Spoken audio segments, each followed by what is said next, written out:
I'm really appreciative for the World Puja Network giving us this time to bring you up to date on what DisclosureProject.org and the OrionProject.org and CSETI.org are doing, and also to bring you up to date on what's happening with the new and very historic feature film that we're working on with Armadeep Kalika, who has won an Emmy for his work in the film industry and who's agreed to collaborate with us on a very major documentary motion picture that we hope can come out later this year or early next, that will have the most definitive evidence and information on the ET and UFO subject, and also the science and technology angle of the secrecy that so many people in the world do not know about yet, and who we think need to know about. So that's some really exciting developments we'll talk about in a moment. I want to introduce our very, very special guest, Paula Harris, who I have known for many years.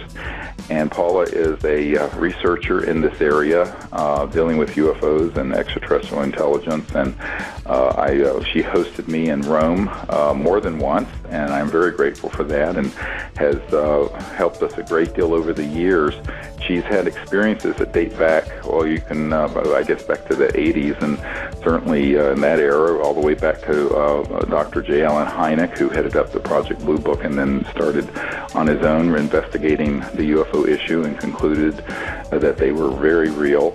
And she's done amazing work going all over the world, meeting with military and other figures and interviewing them. And she's going to be working with our film, which you can see more about at Sirius.neverendinglight.com, that to help us, as sort of an associate producer, to gather together more of the best evidence and interviews and contacts that can appear in this movie. And so I'm really excited to welcome Paula Harris to the show today. Thank you, Paula. Thank you, Stephen. It's a pleasure to be here with you. Well, tell us a little more about your background and historically how you've been involved in the subject over the years, because it goes back for such a long time. Well, yeah, it was an emotional connection, Stephen. I saw Close Encounters of the Third Kind and had an emotional reaction to it. At the time, I was an English teacher teaching science fiction, actually, and honors literature. And I saw this film, and I saw that Allen Hynek was the consultant with Spielberg, and coincidence, because my life is filled with coincidences, that's how I've done all my work, is a series of serendipity coincidences. And I went to a wedding in Chicago and decided that I would drop by the Center for UFO Studies, and I never thought he'd be there in a million years, but he was. He came around the corner with his pipe, this famous pipe, that cameo that's in the film. He came around the corner and he said, my secretary said you speak Italian. And I said, yes. And he said, would you work with me on all the Italian sightings? And for 6 years, it was a personal relationship with Dr. Hynek and his wife and some of his kids. So I was a personal friend of his. But the most important thing about that, Steve, is that I knew it was real. It was not like, did anybody have to prove it to me, or, do I believe in it? I knew that this was a real phenomenon to be studied. Right. And what's interesting is that his whole journey, where he was basically window dressing for this sham called Project Blue Book in the U.S. Air Force, and went on to, his most controversial moment was his swamp gas incident, where there was this big event that happened in Michigan, and then Gerald Ford, who was congressman for the era, was contacted by a lot of constituents who were outraged because what they had seen was clearly not swamp gas, but he made some off-the-cuff remark about that, and it got him into so much hot water. But ultimately, as he drilled down more and more and more on this issue, he came quite clean on the fact that we're dealing with something very real that was not just a natural meteorological phenomenon, and actually, said as much towards the later years of his life. Yeah, he did. And the thing that I was surprised about him was that he was heavily into meditation, and he was heavily into spirituality. To see a scientist do that and also do research. So what he did, he said to me also, he said, Paula, when we're looking at this, never throw out the paranormal, what you consider paranormal. He said, it isn't all nuts and bolts. He said, we're dealing with a very complex situation here, he said, because we live in a dimensional world, and I know, Stephen, you believe in that too, that the dimensionality, the time-space, the whole thing, it's all part of it. And you cannot just eliminate it by taking advantage of sightings and that's it, and doing the radar reports and that's it. This is much more complex than that. Well, it's because we live in a multiverse that is transdimensional, and every thinking scientist knows it, and it's not a belief system. There's actually excellent science that's been done on non-locality of awareness, non-locality of consciousness, the work of people like Rupert Sheldrake at Oxford and Dr. John at the Princeton Engineering Anomalies Research Lab and others that I've worked with. And, the fact that it's not been covered properly in the scientific arena is just because, they're locked into sort of a Newtonian universe that's long been disproven as being all that there is. And it was actually Dr. J. Allen Hynek who coined the term high strangeness because of so many of the kind of phenomena. Now, I don't personally like, and I never use the term paranormal because I just think it's a misnomer, but I do think that when you start talking about actual ET contact, which our CSETI.org group has had a great deal of, you're dealing with all kinds of phenomena that's obviously within dimensions that are conscious, astral thought, electromagnetic phenomenon that would not be predicted by physics, for example, things that are impossible to be done with a linear view of the cosmos that is limited to the speed of light of 186,000 miles per second. And I think that all the scientists that I know that are worth a grain of salt who've looked at this realize that that's what we're dealing with. But, it's not as mysterious as people would hold it out to be. It's just that the science and research that's been done on things like the conscious quantum hologram, that is, the universe, has simply not been pushed to the forefront of science and the mass media the way it should be, and that we're basically 50 years behind the times. A lot of people think that what we're doing is so futuristic, and I'm going, actually it's not. It's been understood since Walter Russell was tutoring Nikola Tesla on the Universal One and the whole transdimensional nature of reality in the cosmos and the conscious universe, which was over 100 years ago. So if you go back 100 years, this information was at the apex of scientific thinking out there. In fact, it was Erwin Schrödinger who was the father of modern quantum mechanics. It was particle wave theory is what he specialized in, and he was one of the most eminent physicists of the early 20th century and late 19th century. And he's the one who said that the total number of minds in the universe is one. That is, it is a singularity, and that, in fact, conscious awareness is a single state that is then refracting and reflecting within each individual. And this is, of course, a very Vedic concept. Since we're on the World Puja Network, we can talk about these spiritual dimensions. But this is something that the most brilliant scientific thinkers, not religious thinkers, scientific thinkers, 100 years ago were elucidating. And yet somehow people find that this is revelatory in 2012 when it should have be commonplace. And this is part of, frankly, the cover-up. The deliberate refusal to acknowledge these things is part of an attempt to keep people locked into a linear Newtonian worldview, which would also lead to people accepting the status quo of the way the world is operating, not just consciously, but technologically. So the technological implications of this are huge, and there is a technological corollary to interstellar transdimensional travel and communication, which is very well known in classified projects, but which unfortunately 90% of UFO studies, people in that era, that really don't ever look at. But that's, of course, what we want to cover in this film. We want to cover the whole gamut of not just the nuts and bolts, as you might say, or the radar things, but also this whole concept of transdimensional reality and the importance of understanding that the way that actual ET civilizations will interface with a civilization like our own is going to be quite amazing, and to some people mystifying, but it's only mystifying because the information about the science of consciousness and other transdimensional realities has been covered up.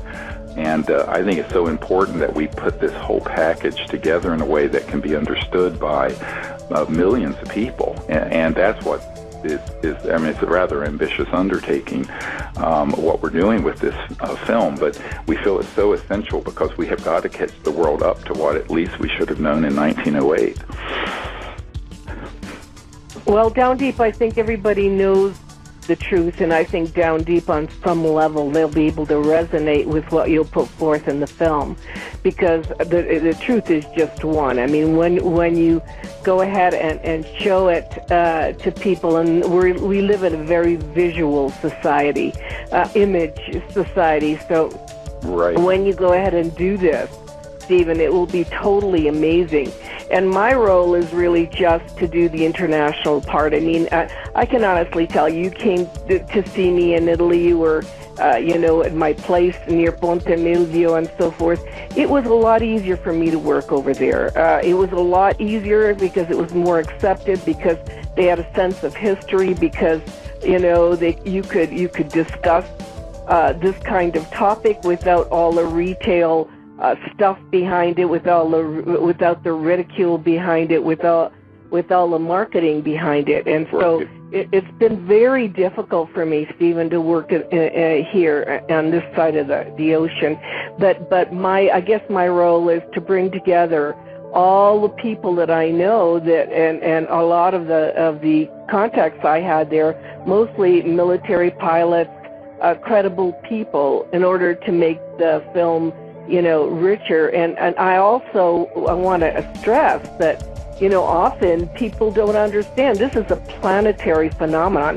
It happens in every country of the world. That's right. It's not just the U.S. or Canada or even Western Europe. I mean, there's one of the things that Paula will be helping us with would be reaching out to people, for example, in South America, where, Paula and I were just at a conference in Arizona a couple of months ago where there was a Chilean general showing footage of a broad daylight at an air show for their Air Force, where there was a craft that appeared and disappeared and was moving in a way that was just amazing. And what's happening in Latin America is that a lot of these countries, Paraguay, Uruguay, Brazil, Chile, and other countries are opening up their military archives, and you have military officers coming forward with this. And of course, Mexico did the same thing with footage from the Mexican Air Force. And so what you find is that there's much more receptivity of being honest about this issue in other countries than there is in the United States. Yeah, I think that it also, there's a lot more. Maybe there are a lot more sightings there because the people's hearts are open. I mean, this also resonates with the heart chakra. I mean, it's a different kind of situation in South America and Mexico and so forth. And people are always asking, how come they get such great footage? Well, obviously the receptivity is better in other places rather than here. And that's sad in a lot of ways because... Well, I think there's actually I think there are plenty of pure-hearted people here. What we have found, however, because I've been leading contact expeditions since 1990, so it's 22 years now, and what I have found is that even though there is a globally positioned satellite warfare system that's been up since 1965, the concentration of military reconnaissance and firepower that is over the United States and parts of Western Europe is so impressive that when we have had craft, for example, at Mount Shasta that have fully materialized and begun floating towards us, they have been fired upon by aircraft that are in orbit that fire electromagnetic pulse weapons that has been witnessed by 40 people. This is something that through testimony and evidence can be proven. In Arizona, after I saw you, we went out to Tonto National Forest and we had this amazing contact where literally the sky opened up and this blue-white celestial type craft appeared and put the whole group in this blue light. The next night it started to come back, and there was an electromagnetic pulse weapon that exploded that was trying to suppress this transdimensional ET craft coming further into this dimension. And it was like it's hard to describe, it was like a detonation of a massive bomb in the crystal clear Arizona sky that everyone saw and heard. And yet there was no solid missile. It was an electromagnetic, what's called scalar longitudinal weapon. So what you have is that over other places, like in Latin America, even though there are satellite and other systems that have tracked and shot down ET craft, we have one of our disclosure witnesses who was on the Peruvian-Bolivian border when back in 1991 an ET craft was shot down and crashed there in the jungle. But what we have found is that the airspace over the United States and parts of Western Europe is so much more militarized and more concentrated than it is in some of these other areas that creates a suppressive phenomenon, and it makes it a very risky thing when ET vehicles want to fully materialize unless they engage in countermeasures, which they're reluctant to do because it will be spun the way Nick Pope recently did in that ridiculous article that came out last week in the Daily Mail, I believe it was, where he was talking about, alien invasion and the world military powers being prepared for this sort of interplanetary World War III invasion and all this kind of nonsense. So the ETs are trying to avoid confrontation with primitive societies, and primitive in this case, I'm not talking about the jungles of the Amazon, I'm talking about America and Great Britain, which has a very militaristic approach to the problem. And that's, of course, a very primitive and stupid approach. But that's unfortunately what is the predominant paradigm. And this is, of course, reflected even in the movies. One of the things that we've been dealing with in Hollywood is that in the last 2 years, there's something like 18 different movies that have come out, and $2 billion have been spent on shows like Battle Los Angeles and Battleship and many other very xenophobic, alien invasion-themed movies that are indoctrinating the masses of people in a way that I believe is preparatory for them accepting some kind of a threat which is non-existent. And I think that this non-existent threat is the way that the military-industrial complex wants to keep their multi-trillion-dollar hegemony running. And this is really a sad thing. And what you find in these other countries, like in Chile, they're not tied into that agenda the way the United States and Great Britain and some other countries are. And so I think that is a very good thing. And that's why we want this film to not only to have international scope in terms of photos and videos that Paul is going to help us get, but also these witnesses, because we want the public to realize that this is a global reality and we need to function as a planetary society in a peaceful way with this, rather than it being sort of dominated by a sort of a xenophobic, militaristic, military Anglo-American perspective. And this is something that I think can best happen through a film that will feature not only a global perspective, but also reach people throughout the world. So our intent is that this would be a global release. In fact, I just got back from LA and we were meeting with some folks who are actors and producers in Hollywood who are very excited about this project. And we were talking about, having the international rights and broadcast for this secured as soon as possible, so that even if people attempt to block it from being seen in the United States, it would be seen very prominently in Latin America and throughout Europe and China. India, for example, has a huge interest in this. Japan, Korea. We've had people who are on our team who have wonderful network connections in those countries where we want this film to be a global release that really addresses this in a way that has a global perspective. And do you think, what I like about you is you have such faith that humanity, that the people will come forth if they're properly educated, if they're properly called forth to do something. So do you think that this will happen, that enough people who are touched will help with this? Well, I do. We just do our own little network. Well, it's not so little, but I mean, we put out a call just in the last 6 or 7 weeks for funding, and we have already raised $215,000 of the $250,000 we need to get this production done, just in 6 or 7 weeks. And this has been without any advertising. We have no paid staff. We have no office. We have nothing, and so the response has just been so amazing. And what we're finding is that when we roll this out, that when the public sees it and it can be streamed, and see, the wonderful thing about now versus 10 years ago when we did the National Press Club event that eventually was seen by about 1 billion people worldwide, but we didn't have the ability now where every smartphone and laptop computer and smart pad can stream a movie like this or can have access. So now we have the ability to put things out there.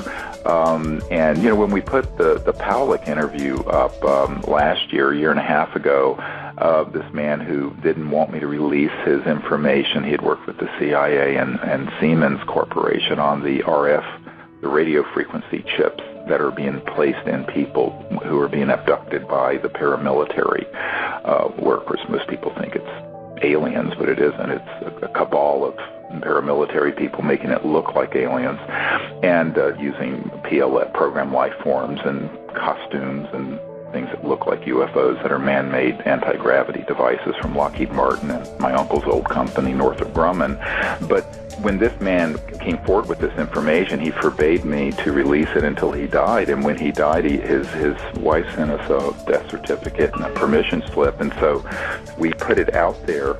And, within a few days, almost 600,000 people had viewed that. And so what I'm finding is that the people really are hungry for the truth. It doesn't get out through the big corporate media. You certainly wouldn't see his interview on CNN or what have you. But with YouTube and with other social media, we're able to reach so many more people than could be reached 10 years ago. And this being released, we're going to do a series of world premieres with this movie. And I think that between that and the networks it can go out through, that we can reach 1 to 2 billion people is our goal. And that was rather ambitious, but I think it's what we have to do in order to educate the public. And I think when the public are educated on the facts and on the full scope of what this means, they will then begin to get behind what needs to happen in terms of the changes in the future, the transformative changes. Because I think most people, they kind of look at it in an epiphenomenal way. They go, well, someone saw a craft there or a being there or had this sort of experience here or there. They don't understand that the secrecy and the spin that's been placed on this subject, both to ridicule it and marginalize it, but also to make it look frightening, is because they want to keep it in a direction that if it does come out, it can be used by the military-industrial complex, as Eisenhower said, for military psychological warfare purposes. And I'm quoting now from a CIA document from 1953. But they also, most people don't understand, even in the UFO subculture, that the secrecy around the issue is that it's a science and technology matter. That when if you look at that film, and you saw it, Paula, that the Chilean general had of that craft in Chile, that's not using Jet A fuel from Exxon, and it's not using a solid rocket booster. It's a whole new trans-dimensional physics and electromagnetic physics that, if disclosed, would completely terminate the need for oil and gas and coal. On the one hand, it would liberate the world from the slavery, the macroeconomic slavery of power, the power system that exists today, where people are literally dependent on these circa 1880s energy systems, both the power grid and coal and oil and gas and even jet fuel. It's still a fossil fuel. And there are very powerful multi-trillion-dollar interests who don't want that to happen. But the public, the 99.9% of the world's population, if you take 7 billion people, there's only a tiny percentage of them that benefit from the current system. But those are the 200 or 300 corporations and families that have over half the net worth of the world, according to a recent Swiss financial group study. And those folks do not want to see their power diminished. And so this is really about the macroeconomic power in the world and how it has thwarted our evolution into a peaceful and just civilization of abundance, having free energy that isn't polluting and that could liberate humanity from these huge problems of resource depletion, environmental decay, wars in the Middle East over oil reserves. I mean, China and Vietnam are about to go to blows over the South China Sea and who gets control over the underwater oil rights there. I mean, all of these problems are very much linked to this black curse called oil. And unfortunately, that and the environmental crisis are very, very serious. And no one has a solution. And what people have to begin to realize as they study this subject in depth is that, you know, when I was briefing years ago, the Clinton CIA director on this, he wasn't interested in seeing the evidence because he knew this was real, because he had seen one. He said, why is this being kept secret? And why are they lying to Bill Clinton and me about the programs dealing with this? And I had to tell him, look, you know, if folks like you who would like to see this come out knew about it, and it did come out, and it was acknowledged as real by the powers that be in the government, that would create a situation where the entire global macroeconomic system would be transformed away from a handful of people controlling the whole world to the people controlling their own destinies at the village and local level. And this is a huge issue. And so the environmental and macroeconomic and technology part of this never gets talked about in any depth. And so that's the other thing we're going to be dealing with, is we're going to have people who have been involved in the science and technology end of these issues, who can speak to the science in a way the lay public will understand, so that people can grasp the idea that the ridicule and secrecy around this issue is only it exists because there is a very powerful consequence to it being released. And that's why usually, whether it's the president or other senior people in our government or other world governments that I've met with, they often are told little or nothing about the issue. And it's the corporate and mid-level people who are part of a unacknowledged special access project, is what it's called, a very highly compartmented project that deals with it. And so people go around chasing the phenomenon. The real secrecy that people have got to understand is driven by these geopolitical macroeconomic issues from a very elite group of folks who simply do not want the truth to be known, because it's not just going to have an effect on, you know, people thinking, oh, we're not alone in the universe, which in and of itself is a big story. But it will have an effect where, you know, if anyone drills down and says, well, how are these things moving like they did in that film that the Chilean general showed you and me at the conference 2 months ago? People are going to go, well, you know, how is that happening? There are people who do understand the physics of that, and we're working with them, and they understand the anti-gravity and electromagnetic systems and the high-voltage trans-dimensional or interdimensional ways that these UFOs are moving. And when that is elucidated and begins to be acknowledged seriously, people are going to say, well, gee, why don't we use that instead of oil? And the public, see, the masses will demand this change. It isn't, the chances of this coming from the elites in Washington or London or Rome, from the president or the big corporate, is very, very, very unlikely. I've said this for 20 years. Disclosure Project was always about educating the masses as well as are leaders who don't know about this issue and doing it properly. But ultimately, the change is going to be, as you put it, from the people who I do have faith in, because the masses of the people of the world are not these corrupt kleptocrats who are, petro-fascists trying to keep the world under their control. 99.9% of the world have no interest in that, and they just want to live a peaceful and prosperous life and not leave the world in worse condition than we found it, and go forward in a state of evolution and what have you. I think it's only a handful of sociopaths who have this perspective of such domination and control that they would run amok of an entire planet, destroy the biosphere, and keep most of the world impoverished in order for themselves to stay in control. And that is something that will have to be explained very, very clearly in this film. Otherwise, the secrecy makes no sense. You can't say the secrecy exists without explaining why it exists. And when you explain why it exists, then the people are going to understand, oh my God, this is not just about, little green or gray or purple beings. This is about us. This is about the future of the human race.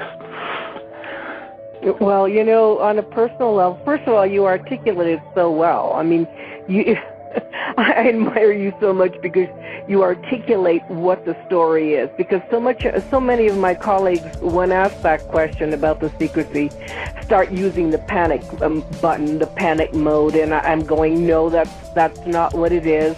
If I hadn't met Colonel Philip Corso, if I hadn't spent 2 years with him, I would not have digested the idea of the reverse engineering, the idea of using this technology that has been occulted for so long. I would, on a personal level, if I hadn't met him and he hadn't told me what he did in research and development when he was at the Pentagon, and how these artifacts could have benefited mankind, but the first thought was for the competitive edge of the Army.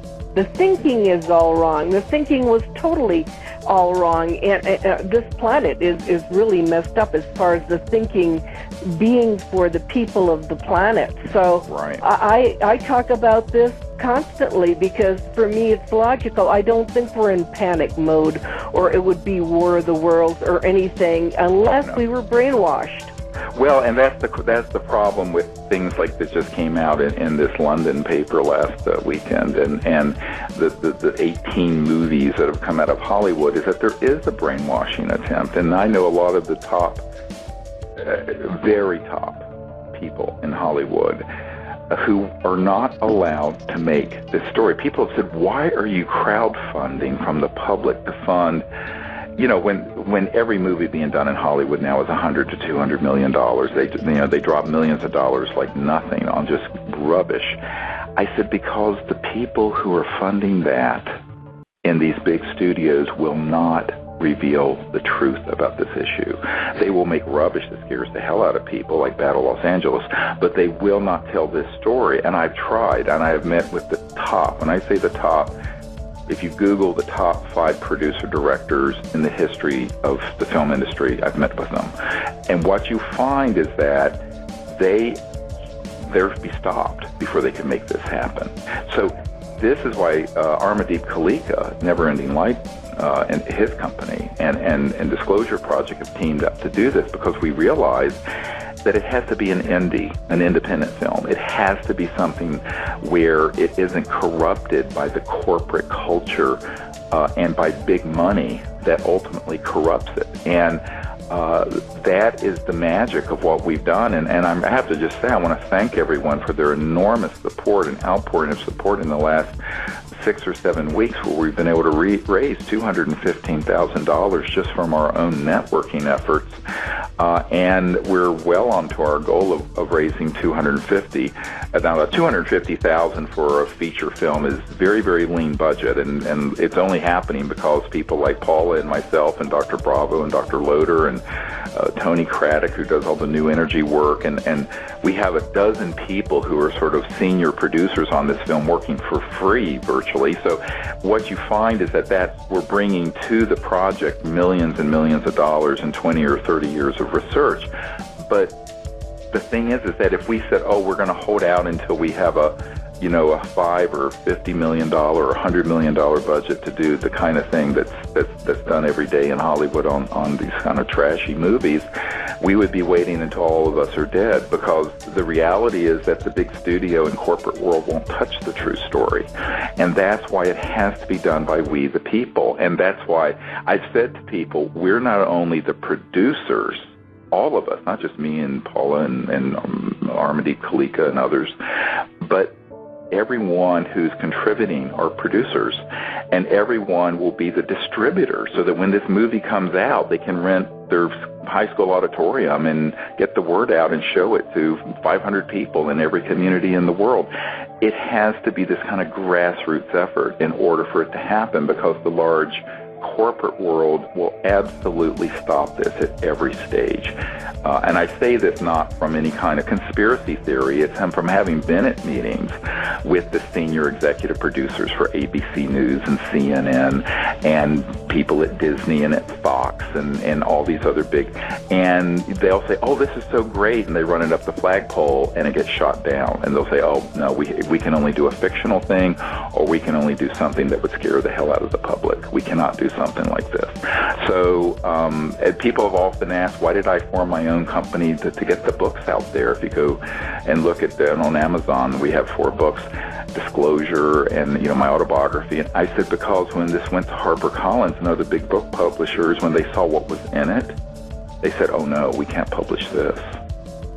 So the truth, if I were to say I was abducted and raped by an ET, I could get a $500,000 advance and it'd be published by HarperCollins. But if you're putting out the truth, you can't get nothing. That's just the way it is. I'm just telling people frankly, as an ER doc, I just talk very directly. You cannot get anything. And in Hollywood, it's like that in spades. So this, we discovered, it would have been very hard to do this 5 years ago. Now it can be done. Not only can it be done through this crowdfunding mechanism that's gotten created, but through the independent world of film distribution. It's gotten more and more decentralized, and the internet has allowed this to happen in a way that wasn't possible 5 or 10 years ago. So now we're at a point where we can actually do something like this without these choke points of the big corporate media stopping it. And that's what's really exciting. Yeah, I think it is. And also, I was going to ask you, do you feel in any way this is ET driven? Is it time for us to change our worldview? Is it almost, did we come to the wire here, and have we, grown up to the point where if people were properly educated, we would change this worldview? Yes, I think that, the experiences I've had in the last year clearly indicate the timeline is a short one, and we need to make these changes. And that my own feeling about it is that, there's certain things that can be put off and kick the can down the road, but this can's been kicked down the road as long as it can be, because the secrecy is not only a very dangerous thing, as we have seen from this recent article in England, of how they're trying to spin this into sort of a alien invasion nonsense. But I think that the globe, you look at Gaia, Mother Earth, and the ETs are a lot of the people who've had contact with ETs get this environmental message and get this message about the future. We just cannot have 7 billion people living on Earth the way we were in 1880s using coal. People don't realize that, China and India is industrializing at 10% a year. They have 2.5 billion people. 82% of their electricity is coming from coal, dirty coal, no scrubbers, nothing. It's just an environmental disaster. In the United States, we're getting to the fracking, and in Canada, the tar sands, which is a very dirty way of getting oil. We're living in this primitive, almost Mad Max world of filthy carbon-based energy, when Nikola Tesla and Dirac and other geniuses, T. Townsend Brown, had elucidated anti-gravity and energy from the vacuum of space around us, this sort of trans-dimensional energy field, 50 to 100 years ago.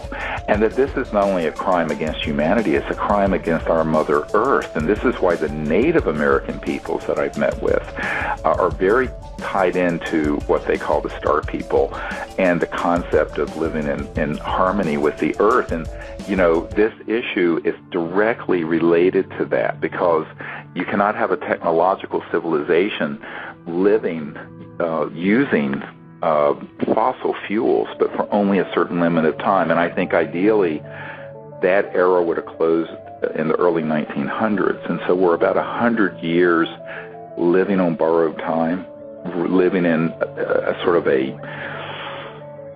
I don't know how to put this. It's sort of living in a Truman Show, a sort of a, like the movie. Yeah, I saw the film.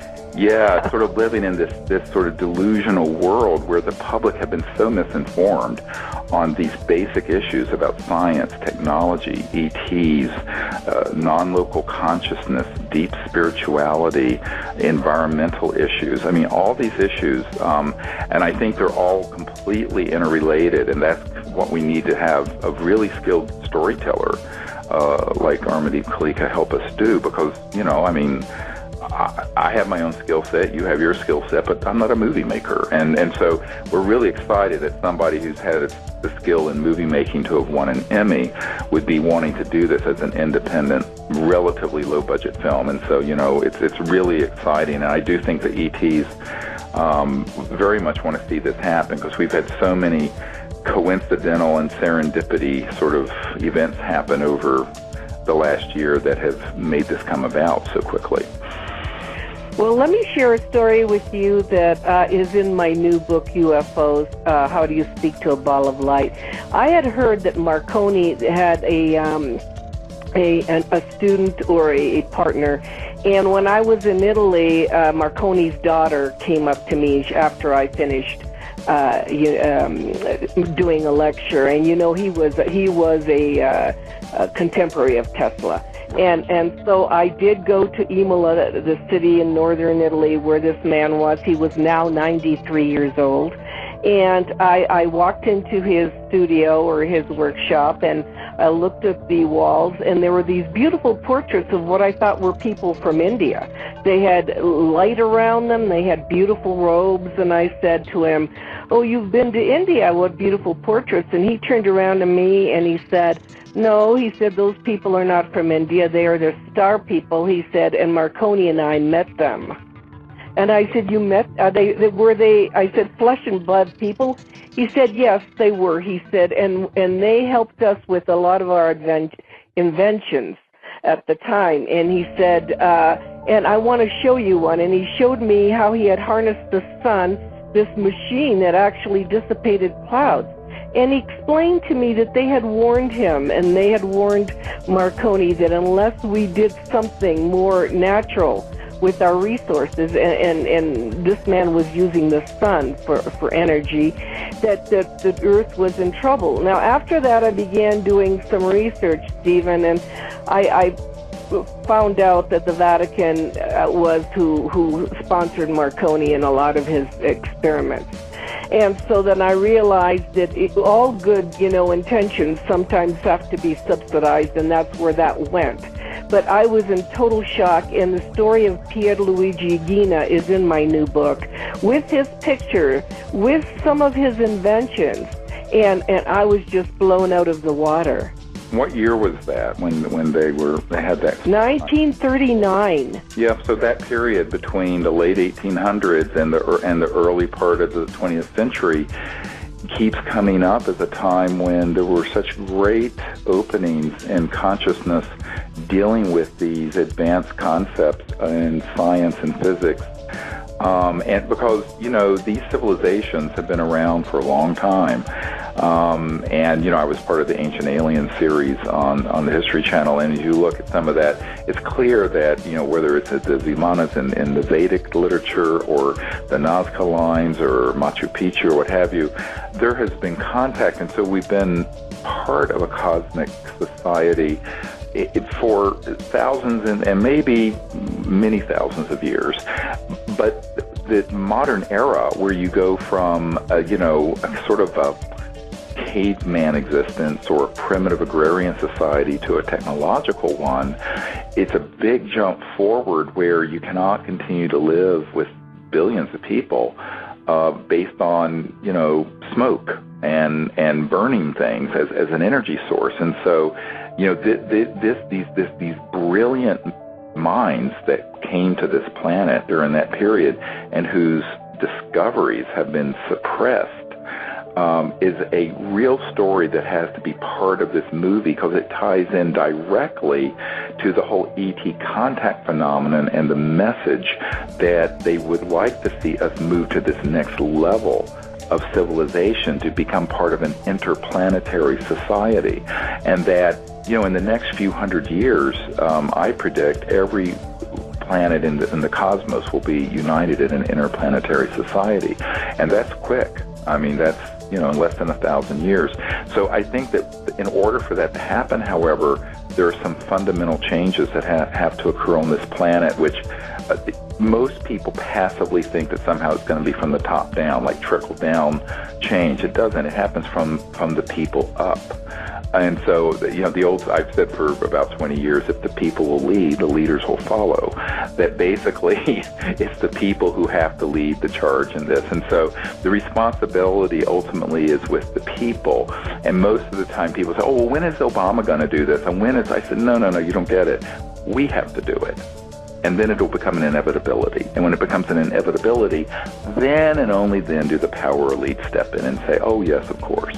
So I think that, leadership really needs to come from the people, and particularly on something like this, because you're dealing with such a transformation in the power of the world. Because if you look at how the world runs, the petrodollar system, the macroeconomic system, it's so tied in to the science and technology end of the secrecy of the subject.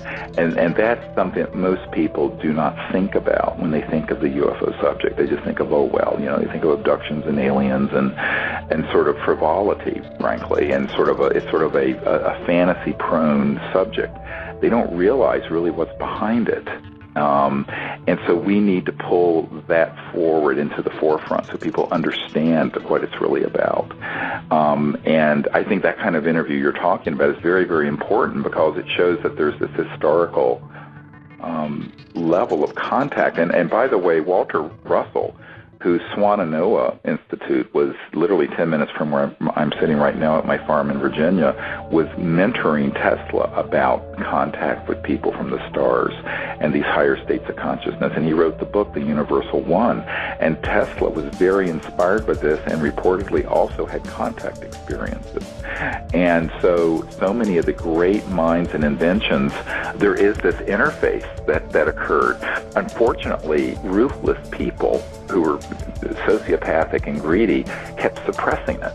And we actually have uncovered a document from the Department of Defense of the United States demanding that the FBI turn over the stolen papers of Nikola Tesla that the FBI seized the day that he died.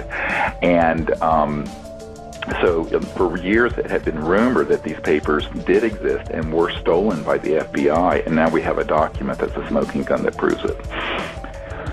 Well, Nikola Tesla did have some kind of workshop in Colorado Springs. One of the reasons here in Colorado was because of our weather. In other words, he was using lightning, and he had a special tower. Well, the Italians that have studied Tesla, and by the way, Tesla came from Croatia, so people would study his background, they know that he was very connected with the ET situation. Right. But the Italians that came to visit me wanted to see the Tesla laboratory, so we went to Colorado Springs, and there is not one sign of Nikola Tesla ever having been there. And that's The people, it's incredible, completely sanitized, because we went to the tourism board, we went to the city hall, we went everywhere to try to find out where that tower had been, where he was working. And they not only didn't know who he was, which really shocked me, but they couldn't tell us anything. Right, and this is history. If for no other reason, Stephen, it's history. Sure. It's part of our American history. It's part of our history that they would sanitize Colorado. Of course, I don't have to mention what's at Colorado Springs, but, it's right. So the thing is Cheyenne Mountain. Right. Well, the problem is that, we also had an incredible scientist that was working on free energy there. And, right. And there's no sign of that. If anybody was doing a thesis in the university, they couldn't even get research from there. So, and that's very sad. It's very sad, because we should keep all of this as part of our human educational, wealth. And more importantly, the world and the people of the world desperately need these scientific innovations, because there's all these hundreds of billions of dollars being spent by the Department of Energy on so-called alternative energies, and there's, $1 trillion a year going to trying to abate global warming and fossil fuel effects and all this stuff. And yet, we have assembled brilliant scientists and have been only trying to raise $5 or $6 million to open a research lab so that the work of Nikola Tesla and other people and a lot of the secret documents, we have a disk with thousands of pages of secret documents and patents on it that we've acquired where we could we can't even raise that level of funding. And one of the things we want to do with this film is to educate the public so that people come forward, and even through the revenue from the film can then go into this research and development facility, because you're not going to do this with a few $100,000. You're going to have to raise $5 or $10 million minimum to open up a properly equipped research lab. And let me tell you, the emergency department I ran for years, we spent $15 or $20 million a year just on this one ER. So, you cannot, when you're doing basic science research, trying to bring out something like this, you've got to have some serious research and development funds. The people who've done it by themselves and stumbled across this, and there have been thousands of people who have, they keep getting their inventions sequestered. We, a year and a half ago, the Federation of American Scientists released a study, and this is a mainstream group in Washington, and Stephen Aftergood with their National Security Project have found that there were 5,135 patents that had been stolen and had national security orders placed on them suppressing patents using the National Security Act, and some of them were just ridiculous. One of the ones he found was 40 years ago that someone had a solar generator that was more than 20% efficient, which is more than anything available in the market today, and it was seized, even though there was no weapon value to it, because it would have competed with the coal and gas industry in 1971. So this is not a conspiracy theory. This is the corruption that has suppressed these brilliant people like Marconi and Tesla and T. Townsend Brown and 1,000 other men and women who've worked in this area. And this is the core of why the whole UFO subject went so secret, because they knew that they weren't dealing with something burning Exxon fuel. So obviously, if you let this out, if you acknowledge that the UFOs are real from an official point of view, everyone's going to ask, well, gee, what energy source are they using? Well, it isn't going to be coal or oil or gas or even nuclear power. So this brings up this whole question of, someone once said, the truth will set you free, but first it will piss you off. And I think that the people deserve to know the truth about this, but then they need a focus of then what can we do about it? We need to learn about it. Then we need to put the resources together to come together as a people to bring out these sciences and technologies, and continue to form a global ambassador effort. If people go to cseti.org, you'll see that we're going to do a training in Colorado next week, but we're going to be up on Mount Shasta in August And we're going to train people to make contact using these trans-dimensional, interdimensional concepts of consciousness and space and time interfacing with thought, remote viewing, all of these issues, because it's important that since the United Nations and the State Department isn't dealing with the ETs in a way that's peaceful and enlightened, it's incumbent on we the people to do that. And so we have launched this citizens diplomacy effort. Now we have an iPhone app, and soon we're going to have an Android app where people can learn these protocols. And we now have thousands of people all over the world doing this, from Malaysia to South Africa to Romania to Japan and everywhere. And I think the reason that's so important is that the ETs really want to see that there are humans that are attempting to reach out to them in a way that is peaceful and enlightened, as opposed to from a purely militaristic perspective. And I think that that is a signal they're waiting for as well. And so there's so many things people can do on their own. I mean, we have people who are just 2 or 3 people in a little community utilizing these contact protocols who have had amazing contact experiences. And I think that the reason for that is that the ETs are very much wanting to interface with humans, but within the correct paradigm of understanding, an interdimensional, higher conscious, spiritually, not religious, but spiritually minded manner that doesn't, keep this whole issue in a linear Newtonian box, but also isn't approaching it from the fear and panic and military perspective that has dominated this field for so many decades.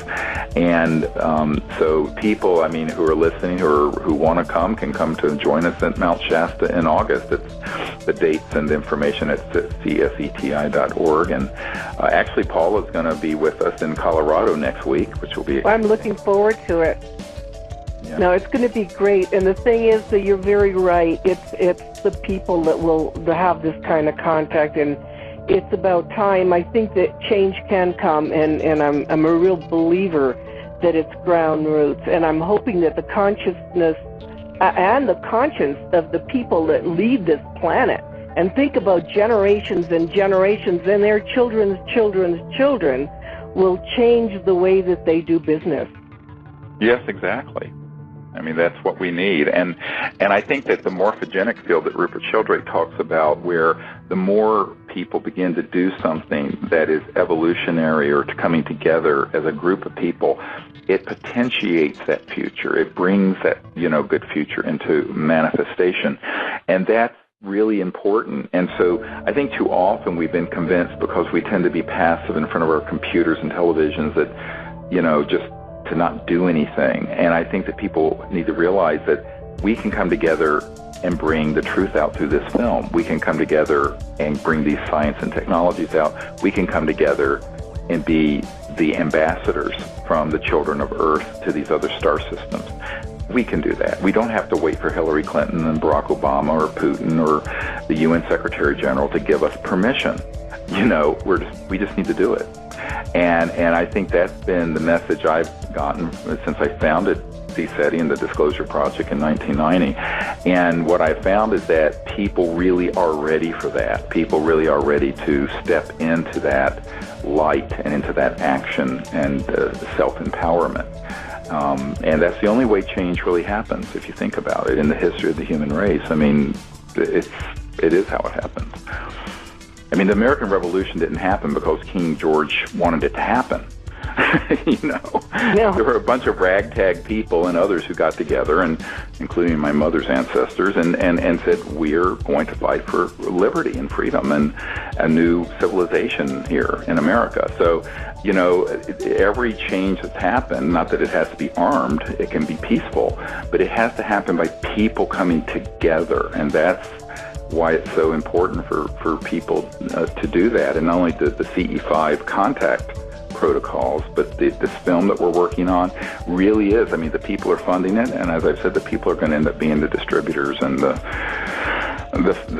people who are going to be running their own little film projectors and high school auditoria around the world. I see this as being a very grassroots effort, and I think that's the best way for it to happen, really.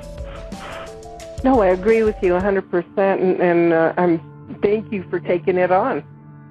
Oh, well, I mean, as we say, someone's got to do it, and so thank you for helping.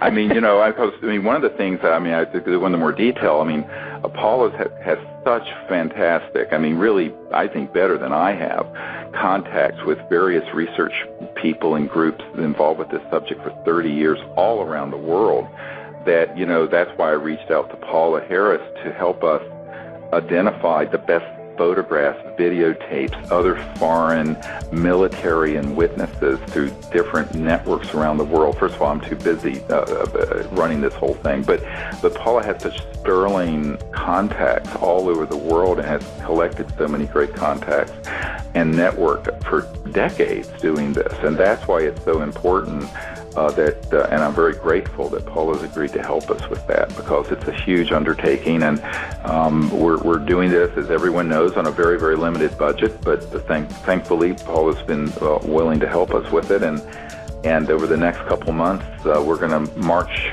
into the studio of this filmmaker, the best of the best of the best of the best, and that's what will be in this film.